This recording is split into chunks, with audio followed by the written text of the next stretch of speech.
in my eye.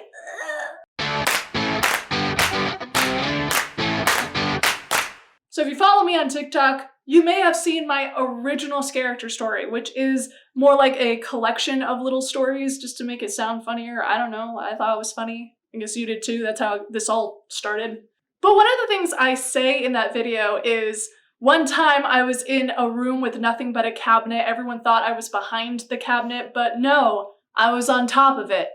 This is that story! So one of my first scare acting jobs was with a company called Scareactor, and they did something called the Haunted Hornet, which was a maze they created using the USS Hornet, which is an old World War II aircraft carrier ship turned into a museum in Alameda, California, up in Northern California. Feel free to check it out if you want, it's really interesting.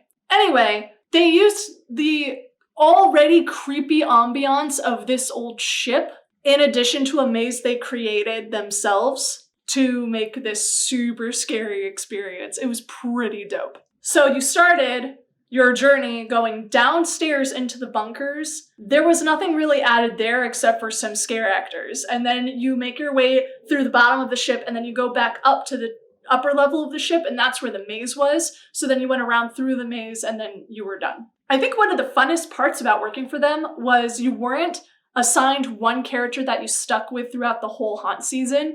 You actually were assigned different rooms every night and different characters to be every night. This one particular night, I was a crazy clown and I was given this long hallway down in the bunker area with nothing to work with other than a cabinet. So let me paint a picture. It's this long hallway.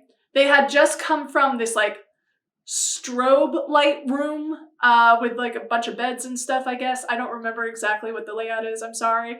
But they were in this room, they come through this door, they take a left, and then there's this long hallway. As they're walking about halfway through this hallway, if you look to the right, there's this big like filing cabinet with only a foot of clearance above it and then a ceiling.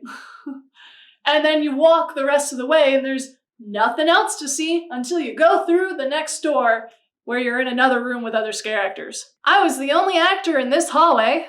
There's only the cabinet and it was pretty boring, to be honest. So I tried my best. So people would go through in a group of max 4 people. So I was trying to aim for the middle each time. I was hiding behind this cabinet. The people would walk by me and I would go shh at the person in the front. Hopefully they weren't snitches, which a lot of them were.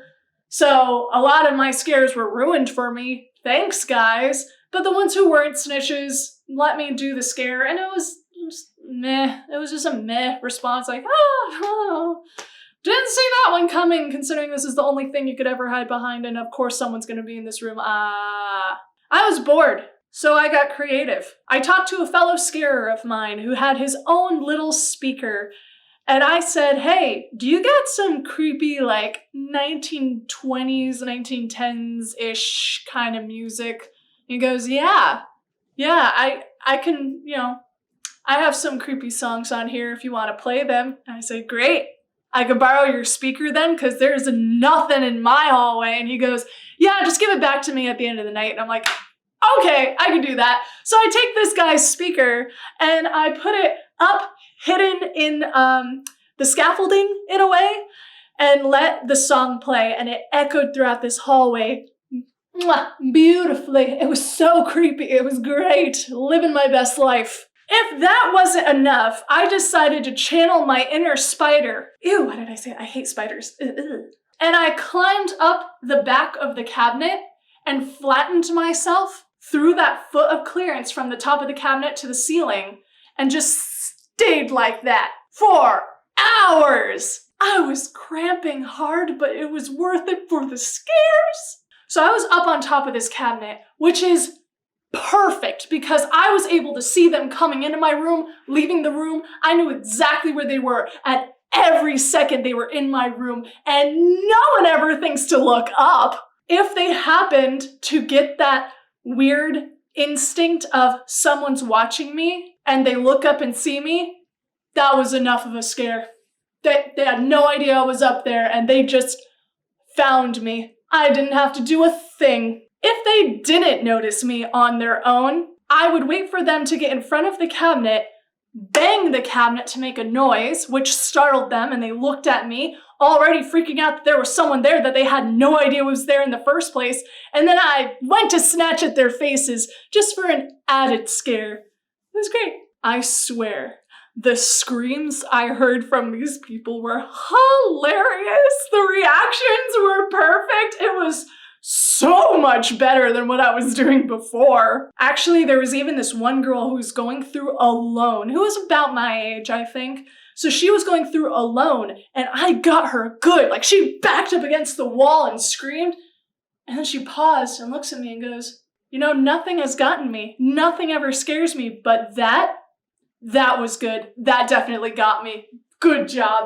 Like, that just made me so happy and proud to be able to get people to admit that I got them and they don't usually get got. That's the dream. That's the ultimate scare actor goal, and I did it. I was so proud. Yeah, but that's an old ship, and I don't know how often they clean the ceilings, so I got dirty, and I was flat against that cabinet in that only foot of clearance for, I want to say hours, because that was a long time. So when I was climbing back down, I was just like stuck like this for a while, like, hi guys, that was fun. Oh, and I did give the speakers back to the guy, by the way. I did keep my word, in case you were wondering. I still think that was one of my favorite scares to this day. Not just scaring one particular person, but being in that position on top of that cabinet, creating the ambiance I did, be able to see them come in and out of my hallway and be able to scare them as well as I could. Oh, I'm still really proud of that. Thank you so much for watching this. I hope you enjoyed this story. If you did, please like this video and leave a comment below saying so that I know exactly what kind of content you guys are looking for this channel. I will be posting more Scareactor stories soon. Thank you so much for the love and support, and I'll see you next time. Bye!